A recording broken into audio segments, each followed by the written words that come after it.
नारायण।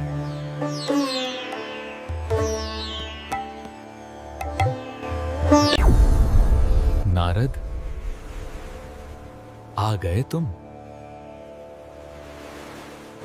प्रभु, मैंने आपका दर्शन कर लिया, मेरा जीवन धन्य हो गया। नारद, तुम हमेशा से मेरे प्रिय भक्त रहे हो। प्रभु, क्या मुझसे बढ़कर कोई और भक्त आपको प्रिय हो सकता है? भक्त नारदा, हम तो थक गए। अब जरा हमारे लिए जल ले आइए। लीला का समय आ गया है। इस प्रकार नारद मुनि भगवान के आदेशानुसार पानी लेने के लिए निकल पड़े। देवर्षि नारद ने अपने रूप को साधारण मानव के समान बना लिया। जल्दी करो सखियों, सूरज सिर पर आ गया है।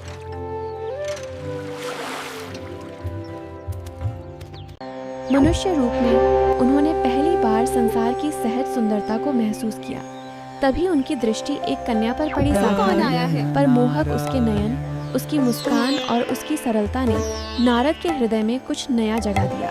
देखो कौन आया है। कोई शर्मा रहा है। उसे चिढ़ाना बंद करो। उसी क्षण से नारद जी को उस माया रूपी कन्या से प्रेम हो जाता है। यही मेरा जीवन है, यही मेरा संसार है।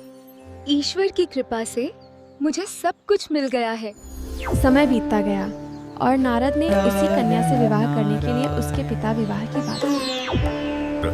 सच्चा धर्म तुम्हारे आचरण में दिखता है। क्या तुम मेरी बेटी को स्वीकार करोगे? ये मेरा सौभाग्य होगा। जो कुछ मेरे पिता ने कहा है वही मेरा धर्म है। आपकी आंखों में भक्ति की पवित्रता चमक रही है। अब देवर्षि, जो कभी वैकुंठ के भजनों में लीन थे, एक गृहस्थ बन चुके थे और वे भूल गए कि यह संसार, यह यही प्रेम, मेरा जीवन, सब एक माया का खेल है। यही मेरा जीवन है। हाँ, ये प्रभु की इच्छा थी।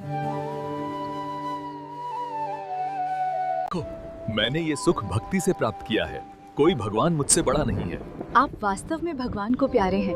और तभी आकाश में बादल छा गए, हवा तेज हुई, बिजली कड़की और देखते ही देखते सब कुछ बदल गया। ये सब क्या हो रहा है? वर्षा ने गांव को डुबो दिया। ऐसा प्रलय क्यों? घर, परिवार सब बह गए और नारद असहाय खड़े रह गए।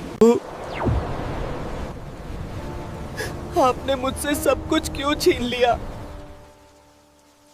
हे प्रभु, आपकी माया अद्भुत है। अब मुझे सत्य ज्ञान प्राप्त हो गया है। नारद, तुम्हारी भक्ति से मैं प्रसन्न हूँ। उठो, तुम्हें क्षमा किया जाता है। नारद, ये सब माया थी ताकि तुम जान सको कि अहंकार भक्ति को कैसे ढकता है। हे प्रभु, अब मैं समझ गया हूं, केवल आप ही सत्य हैं।